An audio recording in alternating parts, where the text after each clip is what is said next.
নাই।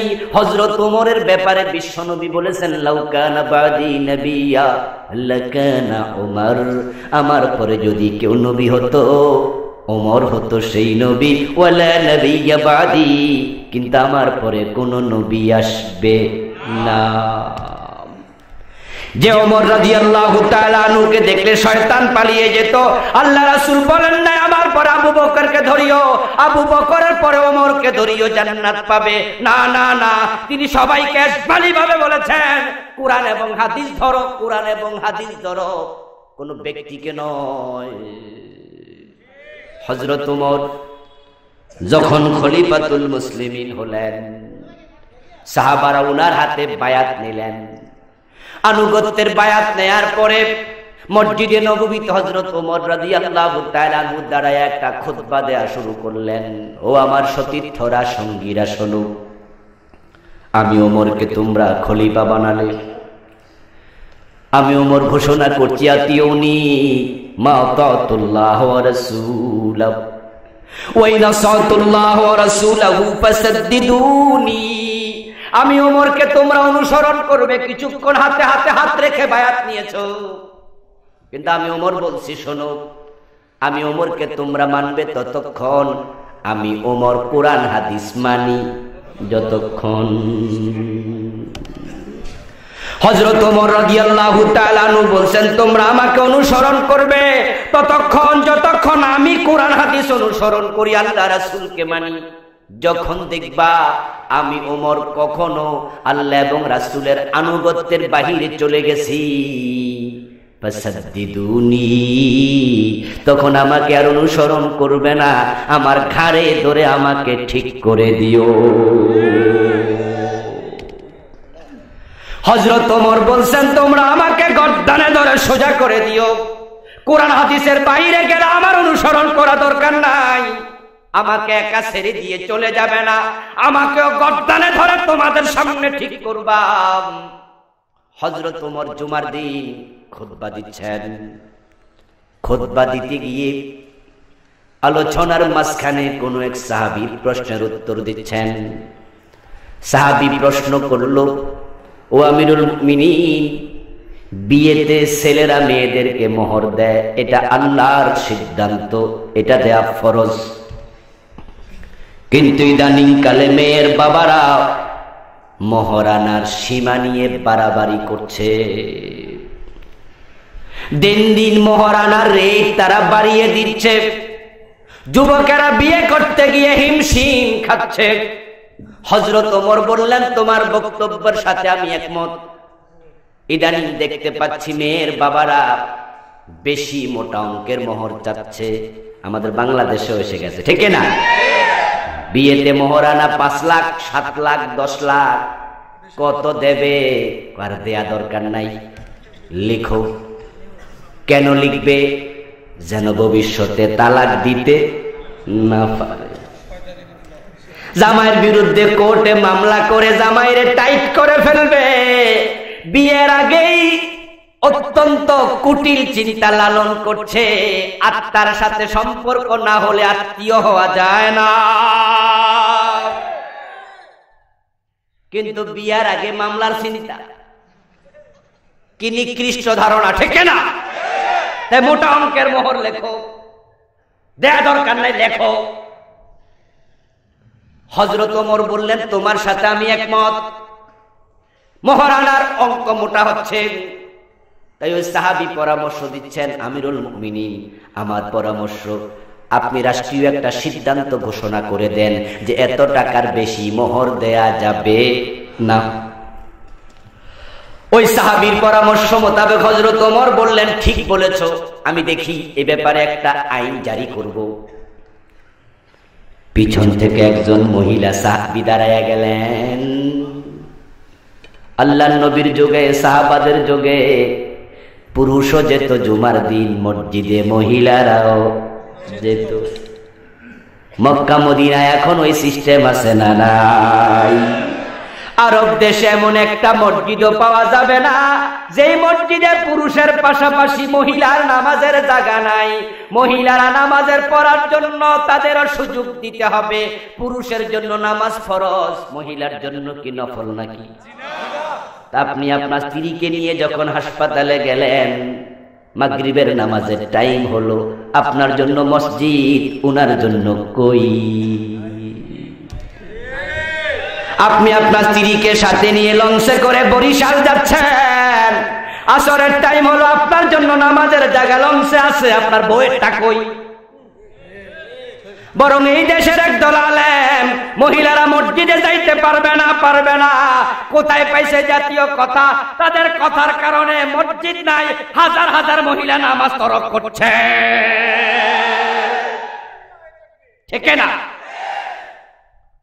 আমরা এটা বলছি না যে আপনি ফজরের টাইমেও আসরের টাইমেও ঘর রাইখা মসজিদে চলে যান, মা বোন, এটা বলছি না। হাদিসে পাওয়া যায় নারীদের নামাজ বাহিরের চেয়ে ঘরে উত্তম। আপনি ঘরে পড়ুন, কিন্তু ব্যবস্থা থাকলে সফরে, বাজারে, অফিসে, আদালতে, হাসপাতালে, লঞ্চে যদি ব্যবস্থা থাকে, যারা সফরে যাবে তাদের নামাজের সুযোগ রাখা দরকার আছে না নাই? আর জুমার দিন স্পেশালি ব্যবস্থা করা এই জন্যই উচিত। বাংলাদেশে 18 কোটি মানুষ যদি হয়, তার 9 কোটি তো মহিলা। এখন যদি 9 কোটি পুরুষ হয়, তারা সপ্তাহে একবার মসজিদে জুমার দিন ইসলাম সম্পর্কে 1 ঘন্টা ওয়াজ শোনে, তাদের ইসলামের ব্যাপারে আইডিয়া হয়, কনসেপ্ট ক্লিয়ার হয়। ওই 9 কোটি মহিলার ইসলামের কনসেপ্ট দরকার আছে না নাই? এখন আমরা ওই মহিলাদেরকে ওয়াজ শোনার কোনো ব্যবস্থাই করলাম না, সুতরাং তারা জি বাংলা দেখবে না তো দেখবে কি?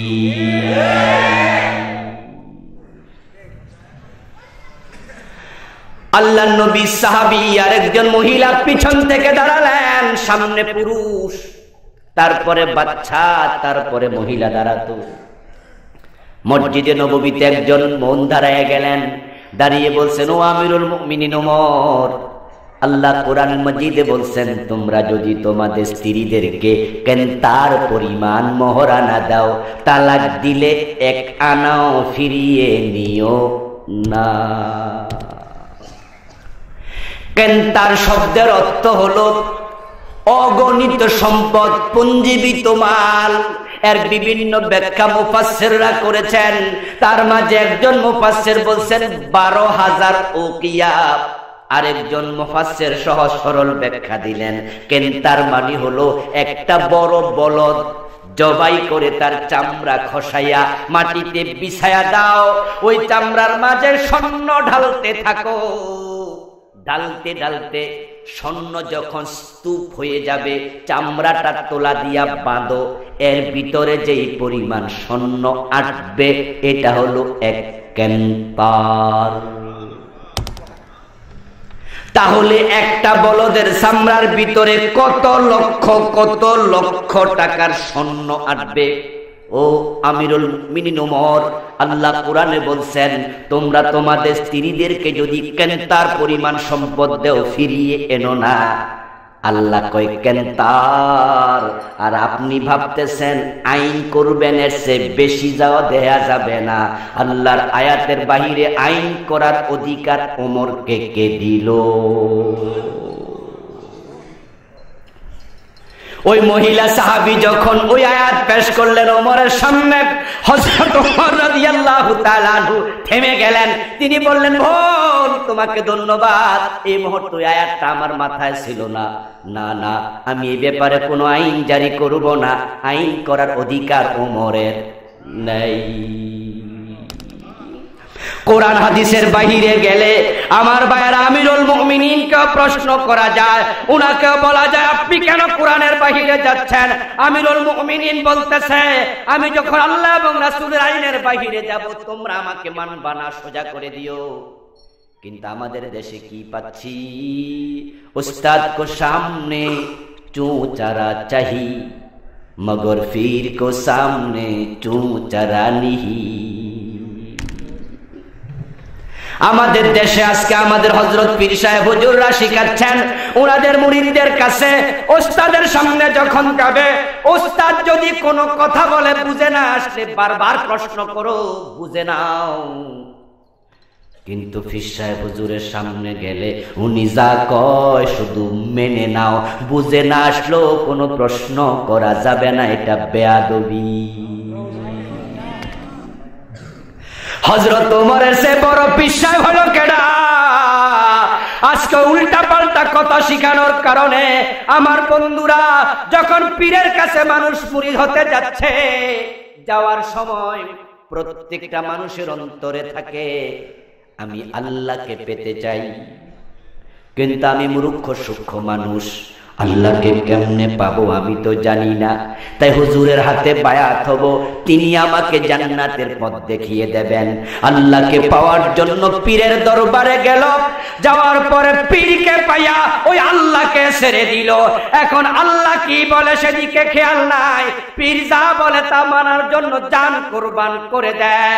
তাই পীর সাহেব যদি বলে তোমার যুবতী মেয়ে দিয়ে আমার পাটি পায়া দাও, পর্দার কথা মাথায় রাখে না, নিজের বউ দিয়া নিজের মেয়ে দিয়া পীরের পাটি পায় এমন ভণ্ড পীর মুরিদ আছে না নাই?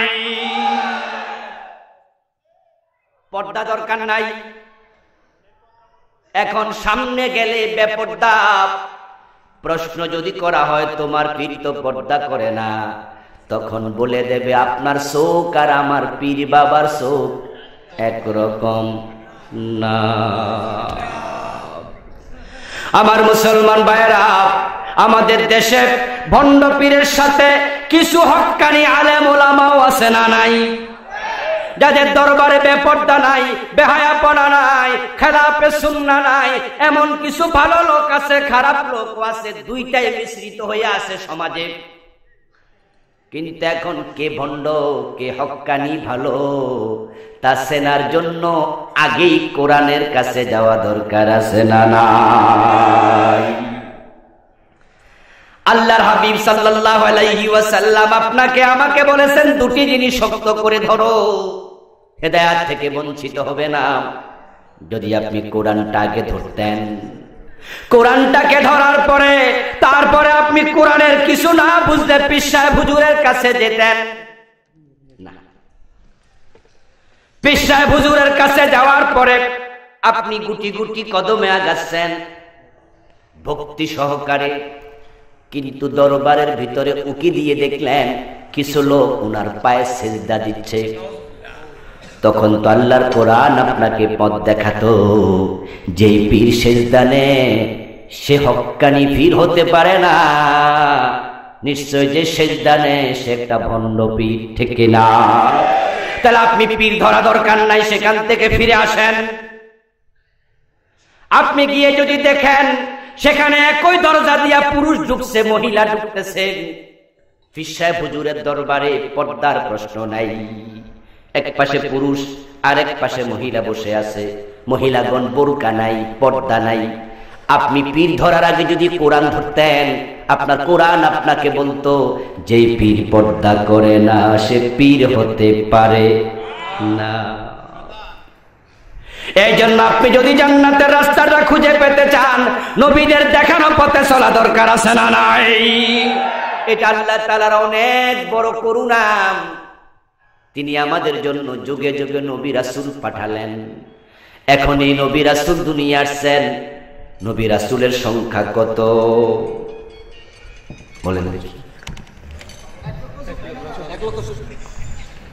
কথা বলেন, নবী রাসূলের সংখ্যা কত?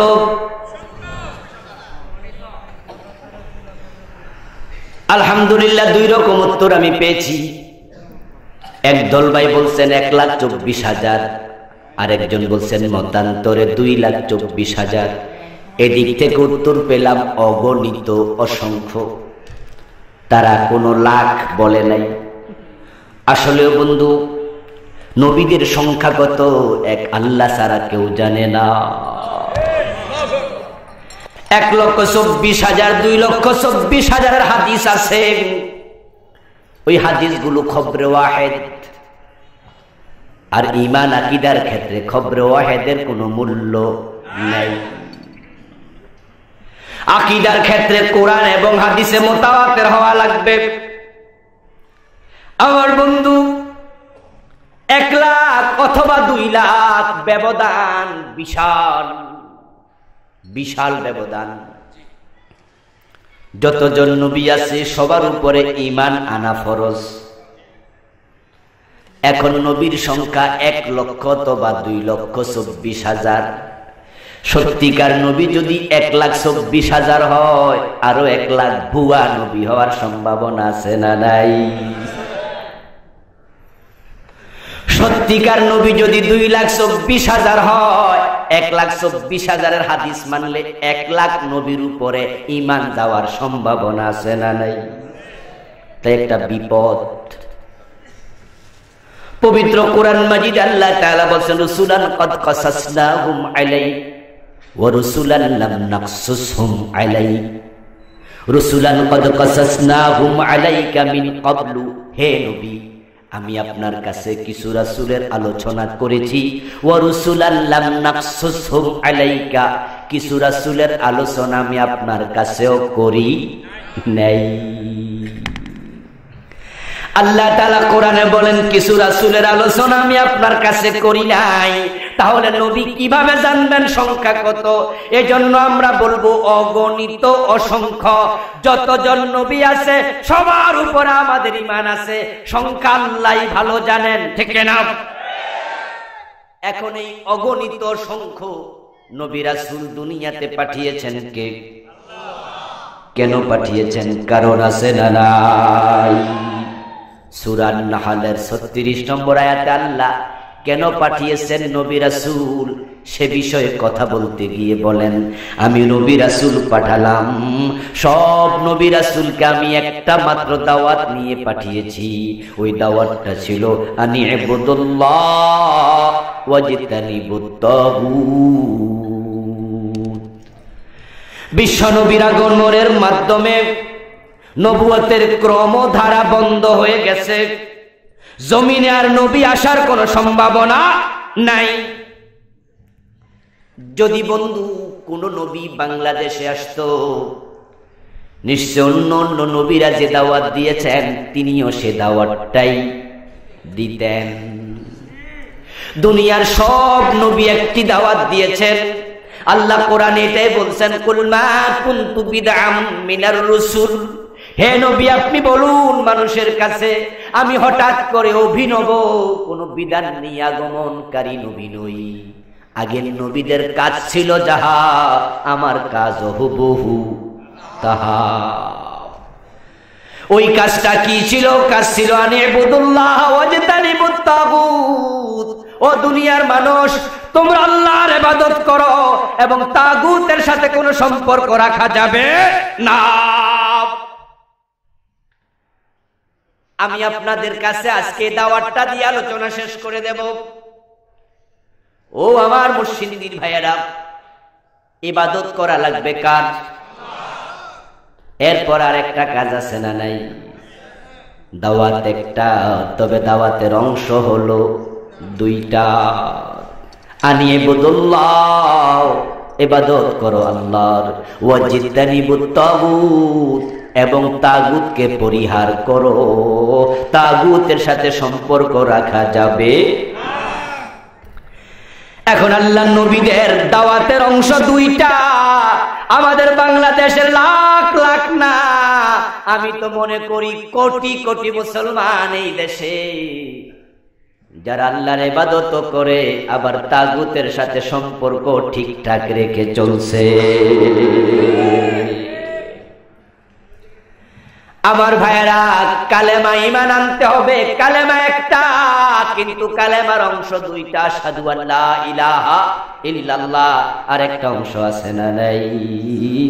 ও আশহাদু আন্না মুহাম্মাদার রাসূলুল্লাহ। কেউ যদি আল্লাহকে লা ইলাহা ইল্লাল্লাহ মেনে নিল, মুহাম্মাদুর রাসূলুল্লাহ মানল না, ওই ব্যক্তি 50% মুসলমান নাকি কাফের? ফজরের নামাজ কয় রাকাত? একটু জোরে বলেন, কয় রাকাত? এক রাকাত পরে বাড়ি গেলে সওয়াব হবে অর্ধেক। আমার বন্ধু প্রচন্ড শীত ছিল, তাই ওজর ছিল, শীতের কারণে এক রাকাত, এখন তো 50% সওয়াব হবে। ঠিক, কোন ওজর এখানে চলবে না। যদি আপনি নামাজি হতে চান, আপনাকে ফজরের নামাজ 2 রাকাত পরে নামাজি হওয়া লাগবে, অর্ধেক পড়লে নামাজি হওয়া যাবে না। যদি মুসলমান হতে চান, লা ইলাহা ইল্লাল্লাহ যেমন মানতে হবে, মুহাম্মাদুর রাসূলুল্লাহ মানতে হবে, অর্ধেক মানলে মুসলমান হওয়া যাবে না। যদি আপনি নবীর দেখানো পথে জান্নাতে যেতে চান, আল্লাহর ইবাদত করা লাগবে, তাগুতের সাথে সম্পর্ক ছিন্ন করা লাগবে।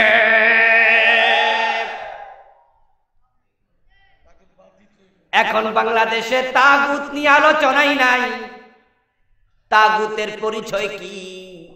অনেক মুসলমান তাগুতকে চিনেই না।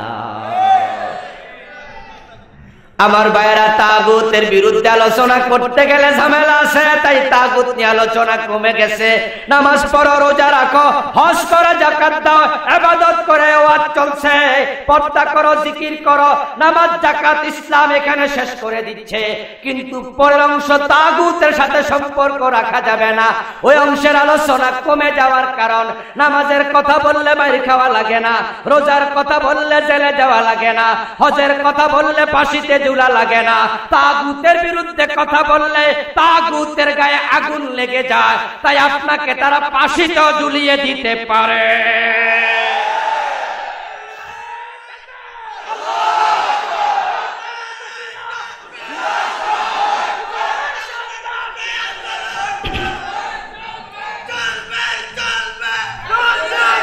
আমার ভাইরা, তাগুতের বিরুদ্ধে আপনাকে সজাগ হওয়া দরকার আছে না নাই? সূরা নাহাল 36 নম্বর আয়াত বাড়ি গিয়ে একটু তেলাওয়াত করবেন, অনুবাদ দেখবেন, তাফসীর দেখবেন। আল্লাহ বলেন, লাকাদ বা'আসনা ফি কুল্লি উম্মাতির রাসূলা, আমি সব উম্মতের কাছে রাসূল পাঠালাম। আনিবুদুল্লাহ, অতটুকু বলে নবীরা দাওয়াতি কাজ বন্ধ করেন নাই। যদি নবীরা শুধুমাত্র ইবাদত করো, নামাজ, রোজা, হজ, যাকাত ইত্যাদি ইত্যাদি বলতেন, কোন নবী মাইর খাওয়ার কথা ছিল? হযরত মূসা আলাইহিস সালাম যদি ফেরাউনকে বলতো, চাচা আপনি আপনার মতো করে দেশ চালান, আমি মসজিদটা আল্লাহর আইনে নামাজ রোজা চালাই সুন্দর করে, ফেরাউন বলতো, বাতিজা ইমামতির টাকাটা আমি দেবো। ফেরাউনের সাথে মূসা নবীর সম্পর্ক ছিল নাকি বন্ধ? সম্পর্ক চালাইছেন না বন্ধ করছেন? মূসা নবী যেই মাত্র ঘোষণা করে দিলেন, লা ইলাহা ইল্লাল্লাহ, আল্লাহ ছাড়া কাউকে মানা যাবে না, ফেরাউন হযরত মূসার সাথে ঝগড়া শুরু করে দিয়েছে। সে নিজকে রব দাবি করেছে, হযরত মূসা তার সাথে সম্পর্ক রাখেন নাই, এবং হযরত মূসা আলাইহিস সালামকে ফেরাউন এক পর্যায়ে দেশ থেকে বাধ্য করেছে। উনি দেশ থেকে চলে গেছেন, কিন্তু ফেরাউনের সাথে কোন রকমের আতাত করতে রাজি হন নাই। আপসহীন ছিলেন, ঠিক না? নমরুদের কাছে গিয়ে ইব্রাহিম আলাইহিস সালাম যদি এরকম প্রস্তাব দিতেন যে, চাচা আপনিও আছেন সমাজে, আমিও আছি, একটু মিলেমিশে চলি, আপনি আল্লাহর আইন, আমি আল্লাহর আইনে মসজিদ চালাবো, আপনি আপনার আইনে দেশ চালান। নমরুদ খুশি হইয়া ফেরাউন আপনার ইব্রাহিম নবীর মাথায় হাত বুলাইয়া বলতো, ভাতিজা মসজিদে যদি টাইলস লাগে আমারে খবর দিও, মসজিদটা তুমি চালাও, কোনো আপত্তি নাই। আমাদের দেশের দিকে তাকায়া দেখেন না, যারা তাগুতের সাথে এরকম মিলমিশ করে চলতেছে, ওদের মসজিদের ইমামতি ক্যান্সেল হয় না, ঠিক না? ওরা কিন্তু খুব আরামে আছে, ওরা খুব আরামে আছে। ওদের এক একজনের পেট দিন দিন মোটা হইতেছে, ঠিক না? ওরা দিনের দাওয়াত দিচ্ছে, পাবলিককে বুঝাচ্ছে, ইসলামের দাওয়াত আমরা দিচ্ছি, আসো আমাদের দরবারে আসো। উনাদের দরবারে লাখ লাখ লোক যাচ্ছে, উনাদের দরবারে যাওয়ার জন্য হেলিকপ্টারের ব্যবস্থা করে দেয়, ট্রেনও মাগনা দেয়, গাড়িও মাগনা দেয়, ঠিক না? বিশাল বিশাল অনুষ্ঠান, মজমা ওনারা জমায়, লাখ লাখ লোক হাজির হয়। যারা কোরআনের আইনের কথা শুনলে রাজাকার বলে মামলা দেয়, তারাই উনাদের মজমার জন্য ট্রেন সার্ভিস ফ্রি দেয়। শত শত গরু যাবে, ট্রাকে ট্রাকে গরু যায়। যেই প্রশাসনের লোকেরা ওই গরুগুলোকে পার করার জন্য লঞ্চের ব্যবস্থা করে, স্টিমারের ব্যবস্থা করে, ফেরির ব্যবস্থা করে, ট্রাকে ট্রাকে চাল যায় পীরের দরবারে। আমার বন্ধু আবার আরেক দল লোক, তাগুতের সাথে কোনো আপোষ নাই, উনাদের মাহফিল ভেঙ্গে মাটিতে গড়িয়ে দেয়। একদল ইসলামের দাওয়াত দিয়া হালুয়া রুটি খাচ্ছে, এমন খাওয়া খায় পেট যে এত বড় হয়েছে, মাথা থেকে ঠ্যাং পর্যন্ত পেট দেখা যায়, ঠিক না? কি বিশাল পেট, বিশাল ড্রামের মতো। এমন ফির আছে না নাই? আমার বন্ধু গর্দান যে কত মোটা, নাড়াইতে পারে না। আপনি খাইতেছেন, খাইয়া খাইয়া পেট বড় করতেছেন, দিনের দাওয়াত দিচ্ছেন, আবার আরেকজনে দিনের দাওয়াত দেওয়ার কারণে তাকে ফাঁসিতে ঝুলানো হয়। আমার বন্ধু বিশ্বনবী যদি আবু জাহেলের কাছে গিয়ে বলতো, চাচা আবু জাহেল, আপনার সাথে আমার তালগোল মিল আছে, একটু আমরা মিলিমিশে চলি। কাফেররা তো প্রস্তাব দিয়েছিল, 1 মাস মুহাম্মদ তোমার খোদার ইবাদত আমরা করব, আর 1 মাস মূর্তি পূজা তুমি করবা। নাউজুবিল্লাহ। আল্লাহ তাআলা বলছেন, না না, কুলিয়া আইয়ুহাল কাফিরুন, ও কাফেরেরা, লা আবুদু মা তা'বুদুন, তোমরা যার ইবাদত করো আমি করব না। লাকুম দীনুকুম ওয়ালিয়া দীন, তোমার ধর্ম তুমি মানতে থাকো, আমারটা আমাকে মানতে দাও, এখানে কোনো আপোষ চলে না। তোমার পথ জাহান্নামের দিকে, আমার পথ জান্নাতের দিকে, 2 রাস্তা এক হতে পারে না।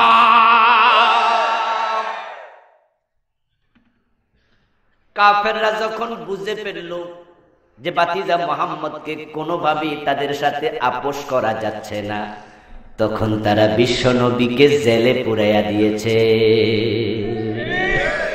3 বছর উনি জেলে ছিলেন, শিয়াবে আবি তালেবের বন্দিশালায়। বিশ্ব নবীর পরিবার না খাইয়া চিকন হয়ে গেছে, খাদ্যের অভাবে গাছের ছাল বাকল পাতা খেয়েছে। উনাদের পায়খানা ছাগলের পায়খানার মতো শক্ত হয়ে গেছে। হযরত ফাতেমার জীবনী পড়ুন, পাবেন ওই 3 বছরে না খাইয়া উনি এত চিকন হয়ে গেছেন, পরবর্তী জীবনে তার স্বাস্থ্যটা আর ফিরে পান নাই। যদি আল্লাহ রাসূল আবু জেহেলের সাথে একমত হতেন যে ঠিক আছে, আপনি আপনার আইনে দেশ চালান, আমি আমার আইনে মসজিদ চালাবো, আবু জেহেল বলতো, ভাতিজা যদি এসি করা লাগে মসজিদে এসিও করে দেবে, ঠিক না? আমরা এখন মসজিদ আল্লাহর আইনে চালাই, হাইকোর্ট ব্রিটিশ আইনে চলছে, ঠিক না? হাইকোর্ট সুপ্রিম কোর্ট আল্লাহর আইন আছে না নাই? জজ কোর্ট আল্লাহর আইন আছে না নাই?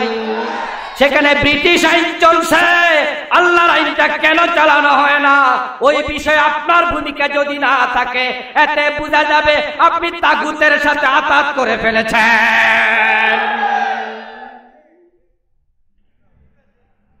আমার মুসলমান ভাই,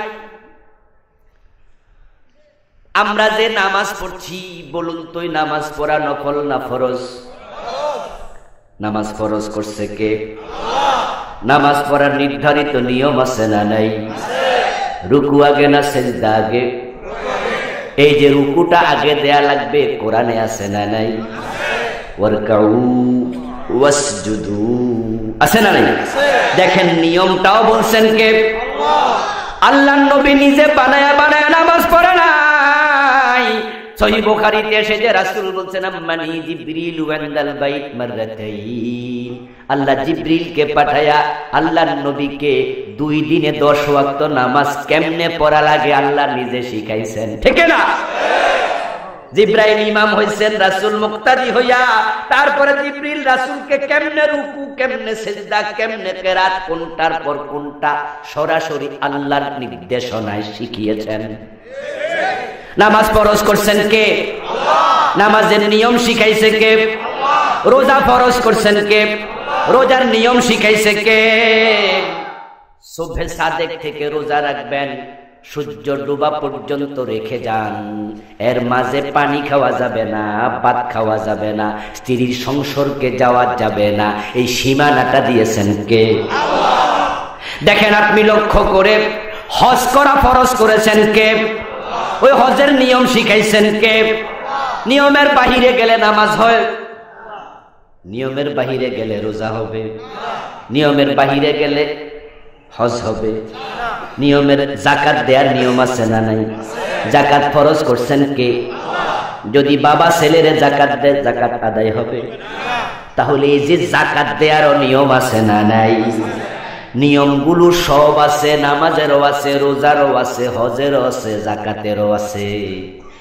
এখন যে ঈমান আনা ফরজ, নবীদের মূল দাওয়াত ঈমান। ঈমান কেমনে আনা লাগবে, মূল কাজ শুরু। ওই ঈমান আনার বুঝি কোনো নিয়ম নাই।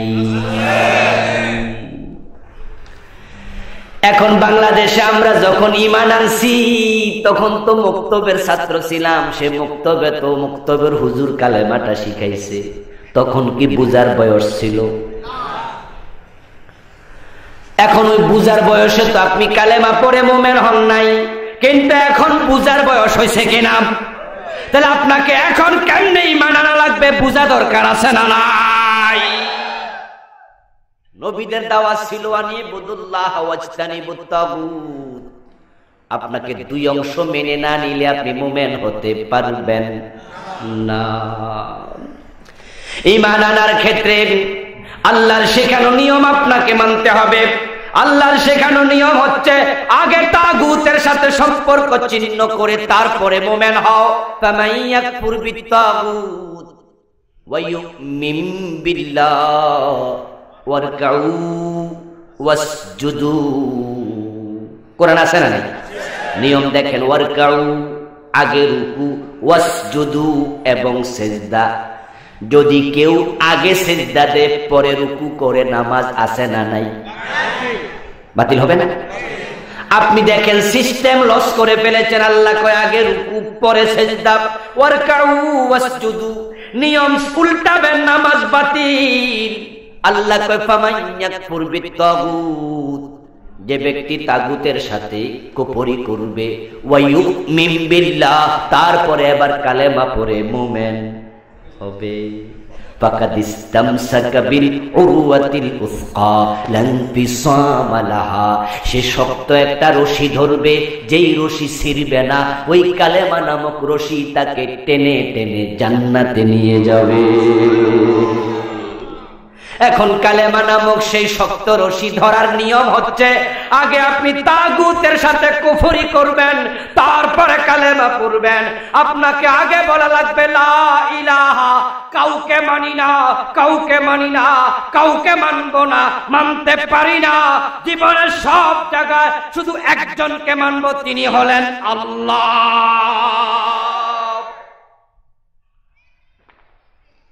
আমার ভাই, পরের বউ যদি বিয়ে করে, বিয়ে হবে জানেননি? মাসালা জানেন?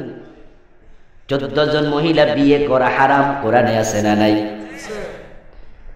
আল্লাহ তাআলা কোরআনের মাঝে বলছেন হুরমাত আলাইকুম উম্মাহাতুকুম, এরপরে কি?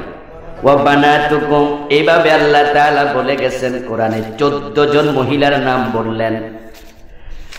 অমুক বিয়ে করা যাবে না, তমুক করা যাবে না। আমার ভাই, মা হারাম, খালা হারাম, বোন হারাম, ফুফু হারাম। এরকম করে করে সূরা নিসার আয়াত নাম্বার হলো 23।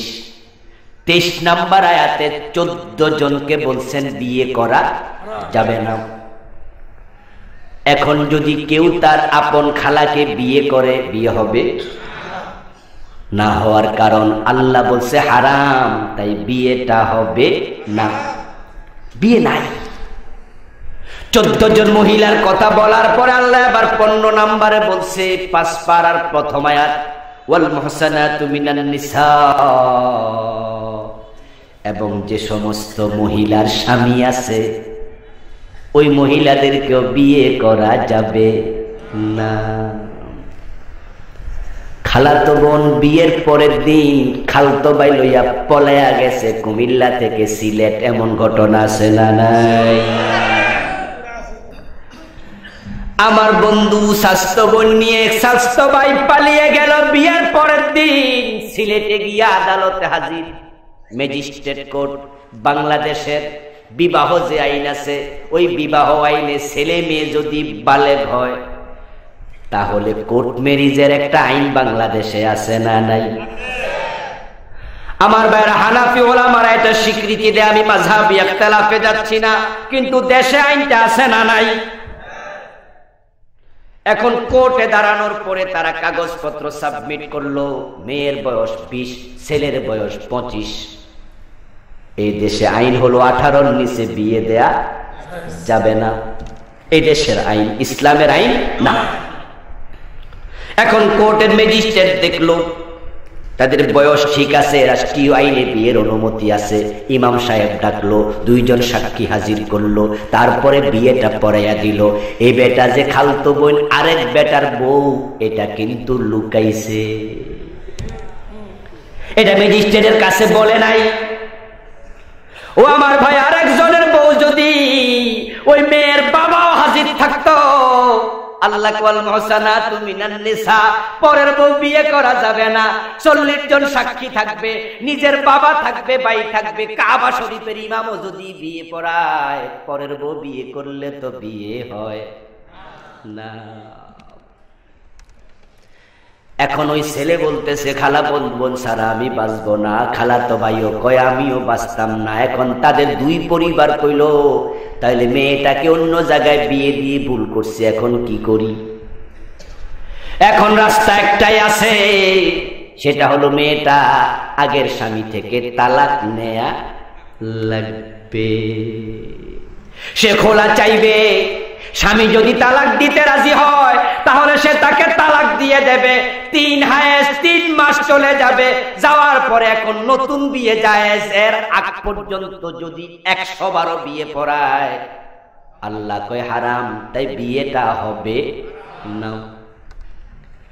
এখন অন্যের বউ বিয়ে করলে বিয়ে হয় না, তালাক দিয়ে তারপরে বিয়ে করা লাগে। তাগুতের সাথে সম্পর্ক রেখে তাসবির দানা যদি 1 লক্ষ দেও, লা ইলাহা ইল্লাল্লাহ পড়তে পড়তে জিহ্বার পানি শুকায়া ফেলো, তাগুতের সাথে সম্পর্ক যদি রেখেই থাকো, তুমি এই কালেমা পড়তে পড়তে মইরা গেল, মুমিন হয়ে মরতে পারবা না।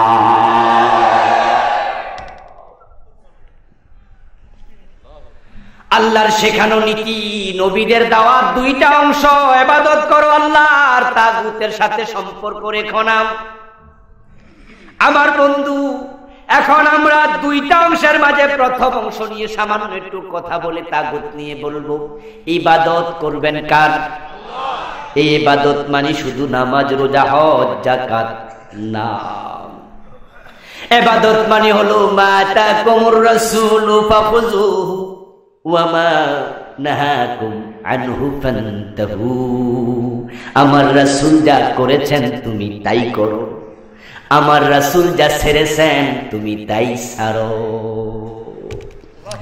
আল ইবাদাতু হিয়া কাযাউল হায়াত বিহাসবি আওয়ামিরিল্লাহি তাআলা ওয়া নাওয়াহি। ইবাদত মানে হলো আল্লাহ এবং তার রাসূল যা বলেছেন তার আলোকে জীবন চালানো। আমার বন্ধু, সূর্য ওঠার সময় নামাজ পড়লে সওয়াব হয় না গুনাহ হয়? ঈদের দিন রোজা রাখলে সওয়াব হয় না গুনাহ হয়? রোজা ইবাদত, ঈদের দিন গুনাহ হয় কেন?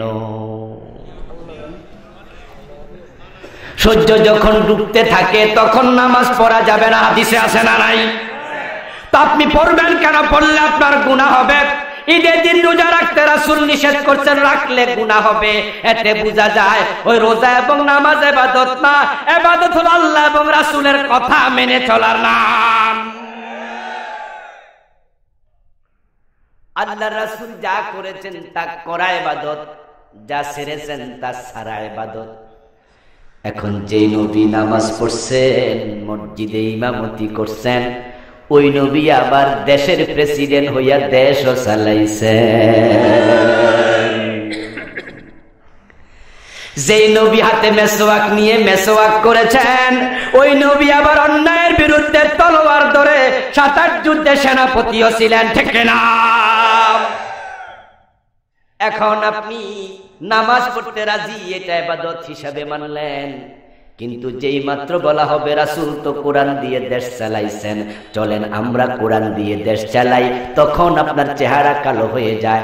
আপনি মনে মনে বলেন হুজুর রাজনীতি শুরু করছে, ঠিক না? এমন আছে না নাই?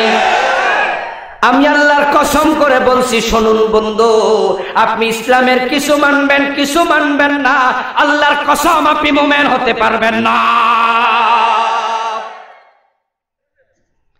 ইবাদত মানে হলো সবটা মেনে নেয়ার মানসিকতা তৈরি করা। আব্দুল শব্দ থেকে ইবাদত শব্দটি এসেছে। আব্দুল মানি চাকর, আব্দুল মানি গোলাম, আব্দুল মানি দাস। আপনি দেখবেন বন্ধু, যারা সেনাবাহিনীতে চাকরি করার জন্য সরকারের কাছে দরখাস্ত করে, সরকার তাকে সেনাবাহিনীতে চাকরি করার জন্য কবুল করে, তখন তাকে অ্যাপয়েন্টমেন্ট লেটার পাঠায়। সে অ্যাপয়েন্টমেন্ট লেটার পাওয়ার পরে এসে যোগদান করে। যখন সে যোগদান করলো তখন সরকারি চাকরি, ঠিক না? এখন বলে আমি সরকারি চাকরি করি। যেই মাত্র সে সেনাবাহিনীতে যোগদান করলো, তখন থেকে সে নিজের মন মতো চলে না, সেনাবাহিনীর আইন মতো চলে। কেউ যখন চাকর হয়, কেউ যখন গোলাম হয়, যে সময়ের জন্য সে চাকরি নিল, সকাল ৮টা থেকে দুপুর বিকাল ৪টা পর্যন্ত, ওই ৮ ঘন্টা চাকরি করবে, ৫০,০০০ টাকা বেতন পাবে। ওই ৮ ঘন্টা সে মন মতো চালাতে পারবে না, মন মতো চললে চাকরি থাকবে। তাই সে সেখানে কয়টায় লাঞ্চ আওয়ার হবে, কোন টাইমে ঢুকবে, কোন রুমে কাজ করবে। আপনারা ব্যাংকে গেলে মাঝে মাঝে দেখবেন এই চেয়ারে যিনি কাজ করতেছে ৭ দিন পরে তিনি এই চেয়ারে আর নাই। ক্যাশে ছিল, এখন ক্যাশে নাই, ওই দূরে আরেক টেবিলে। আপনি জিজ্ঞাসা করবেন ভাইজান ঘটনা কি, উনি বলবে ম্যানেজার আমার হ্যান্ডতে লড়াইয়া দিছে, ঠিক না? কারণ তিনি অফিসে গেছেন, ৮ ঘন্টা চাকরি করবেন। ওই অফিসের যিনি ম্যানেজার, উনি তাকে মনে যে টেবিলে চাই সেই টেবিলে চাকরি দেবে। সেখানে যে আইন আছে আইন মেনে চাকরি করা লাগবে। সে সেখানে চাকর, নিজের মন মতো চলার কোনো অধিকার তার নেই। তাই যে মাত্র সেনাবাহিনীতে ঢুকলো, ঢোকার সাথে সাথেই আইন শুরু। ওনাকে বলা হবে যান যান, নাপিতের কাছে গিয়ে আগে মাথাটা সোজা করে আসেন। আমার ভাইয়েরা নাপিতের সেলুনে হাজির। বাংলাদেশের সেলুনে এই বেটা আজকে 18 বছর 20 বছর মাসে একবার চুল কাটাইছে। যেই মাত্র সেলুনে গিয়ে বসছেন, সেলুনের নাপিত আগে জিজ্ঞাসা করে স্যার কোন সাইজ দিমু, ঠিক না? জিজ্ঞাসা করে না কোনটা, রোনাল্ডো নাকি রোনালদিনহো, সালমান খান না শাহরুখ খান, নাউজুবিল্লাহ। এজন্য দেখবেন ওই নাপিতদের দোকানে বিভিন্ন সাইজের মাথা আছে না নাই? কিছু কিছু সাইজ দেখা যায় মাথায় চুল আছে, মাথার সাইডে নাই। আজীব আজীব। আল্লাহ রাসূল এটা নিষেধ করেছেন। মাথার চুল কিছু কাইটা কিছু রাখা রাসূলের নিষেধাজ্ঞা আছে। এখন এই দেশে কত রকমের সাইজ বের হলো। ওই নাপিত আপনাকে জিজ্ঞাসা করে মাথা ছাড়বে, কিন্তু সেনাবাহিনীর যে নাপিত আছে সে আপনারে কিছু জিগাইব না, ঢুকলেই মাথা ছাঁচা শুরু। আপনি যদি বলেন আমারে সালমান খানের মতো করো, উনি মুস্কি হাসি দিয়া বলবে স্যার এখানে এসব চলে না। আমার ভাইয়েরা, আপনি নিজের গায়ের জামাটা বানাবেন, আপনি সাদা কাপড় যদি নিয়ে বলেন যে এটা দিয়ে বানায় দাও, সেনাবাহিনীর টেইলার বলবে এখানে সাদা কাপড়ে জামা চলে না, সেনাবাহিনীর জন্য নির্ধারিত কাপড় আছে না নাই?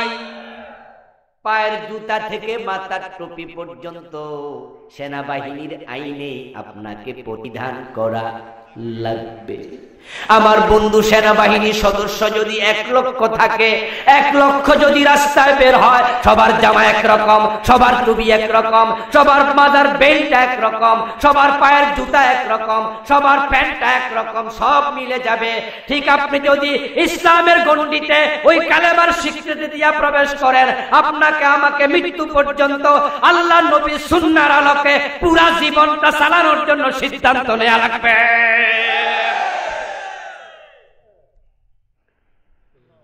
আপনি পায়ের জুতা পরবেন সেনাবাহিনীর সিস্টেমে, মাথার টুপি কাউরান বাজার কিনবেন, এই সুযোগ নেই।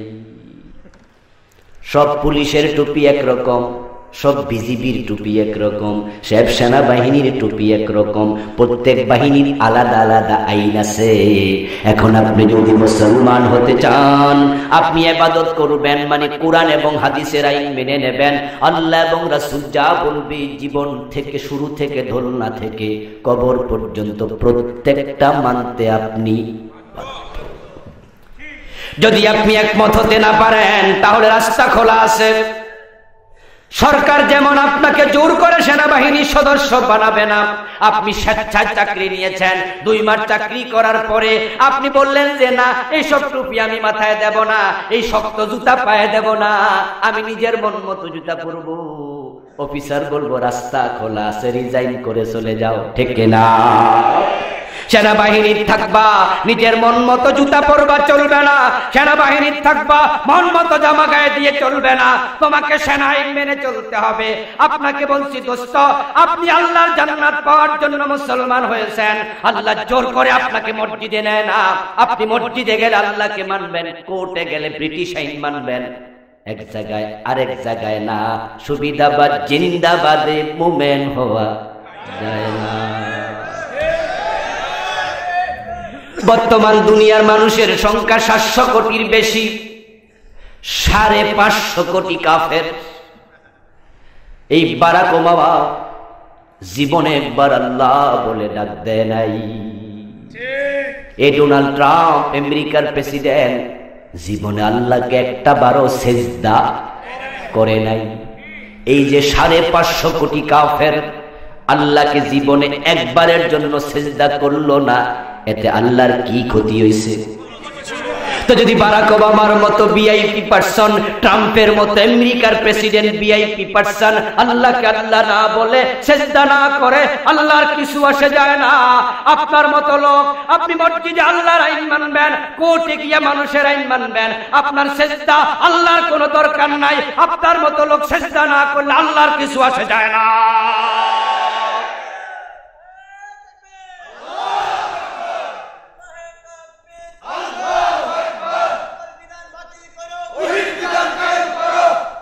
আমার বন্ধু, কোরআন মাজিদ আল্লাহ তাআলা এই বিষয় আলোচনা করছেন, করার পরে এক জায়গায় বলছেন ফামান শাআ ফালিউমিন ওয়া মান শাআ ফালিয়াকফুর। আছে না নাই?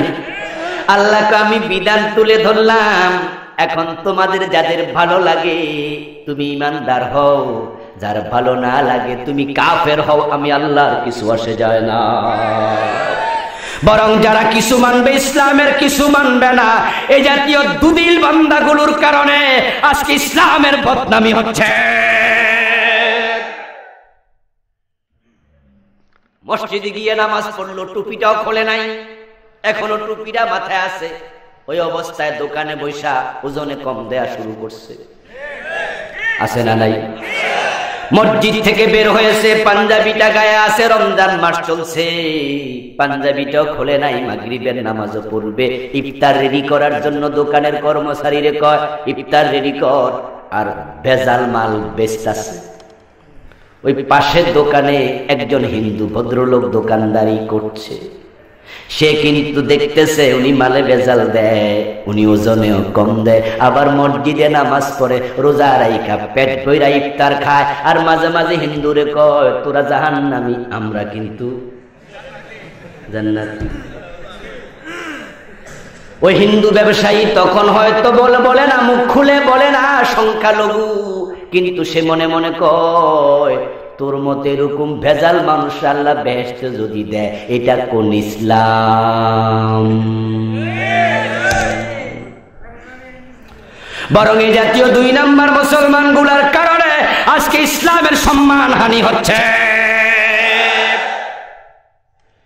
আমার মুসলমান ভাইরা, ওই মসজিদে ইমাম সাহেব যখন আলোচনা করেন, মসজিদে আসবেন, ডান পা দিয়ে ঢুকবেন, বাম পা দিয়ে বের হবেন, আল্লাহু আকবার বলে নামাজ শুরু করবেন, সালাম ফিরে নামাজ শেষ করবেন, মসজিদে ঢুকবেন, আল্লাহ ছাড়া কারো আইন মানা যাবে না। মসজিদ সভাপতির আইনে চলবে না, চলবে কার আইনে?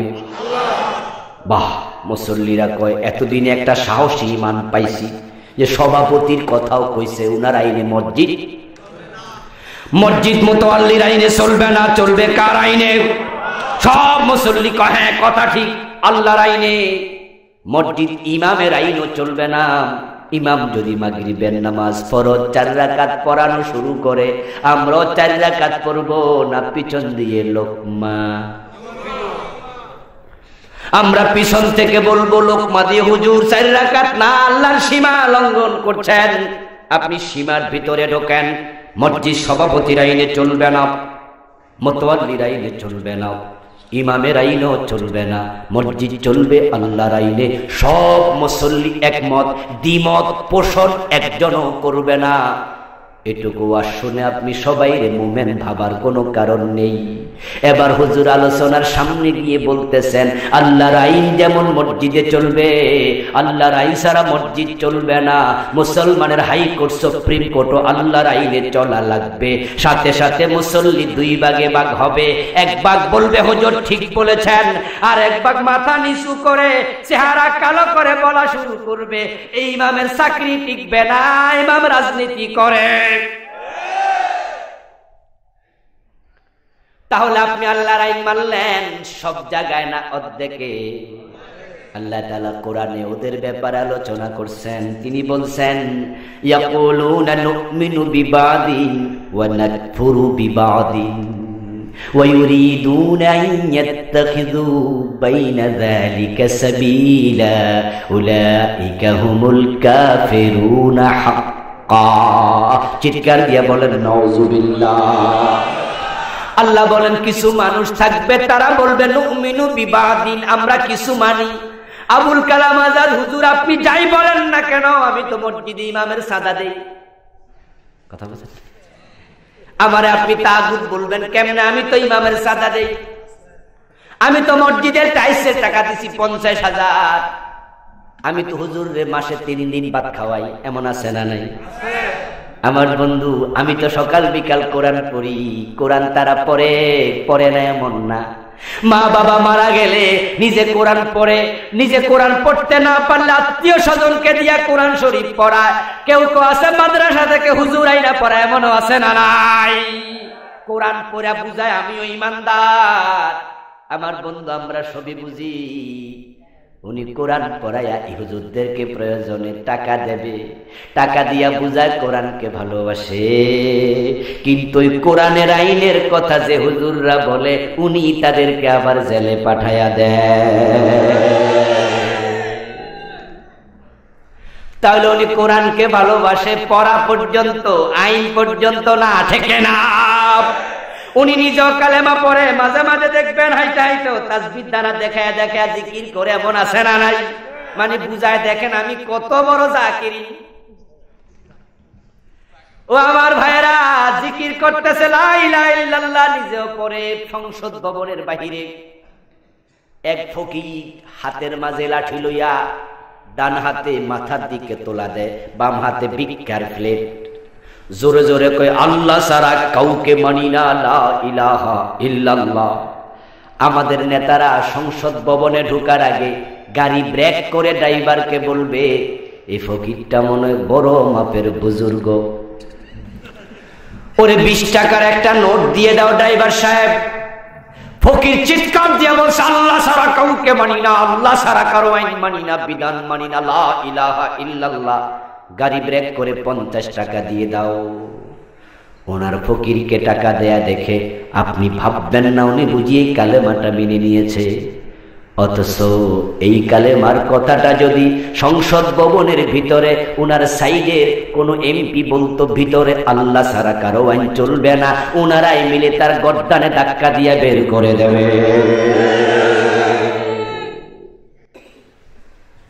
তাহলে কালেমাটা উনারা মানে সংসদের বাহিরে, ভিতরে না, কারণ উনারা জানে ওখানে যদি আল্লাহর আইন মানা যেত তাহলে পুরা বাংলাদেশে সুদী ব্যাংক বন্ধ হয়ে যাবে, সিনেমা হল বন্ধ হয়ে যাবে, মদের লাইসেন্স গুলা বাতিল হয়ে যাবে।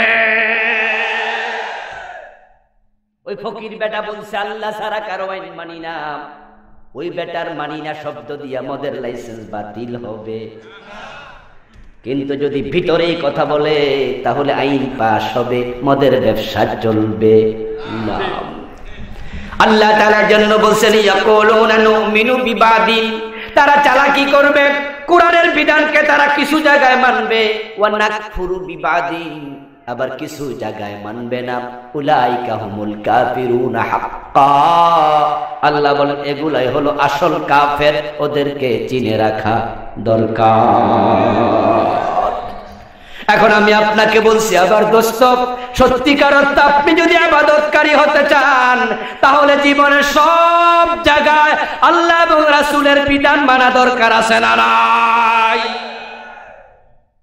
আল্লাহর নবী যেভাবে ঘুমিয়েছেন আপনি সেভাবে ঘুমান, ঘুমটাও ইবাদত হয়ে যাবে।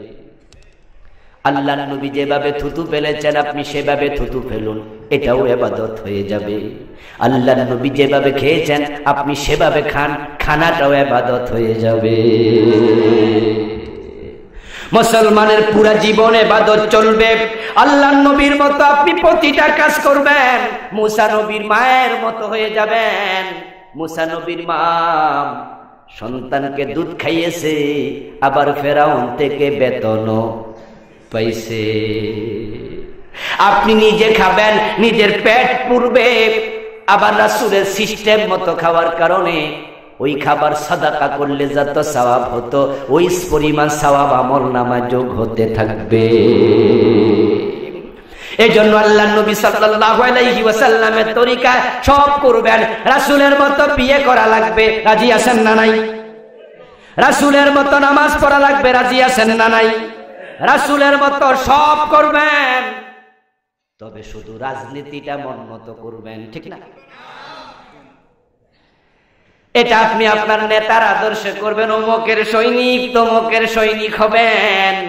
আমার বন্ধু, আপনি আল্লাহর নবীর আদর্শে রাজনীতি যদি না করেন, মনে রাখবেন এই জমিনে কোরআন বিজয় হবে না।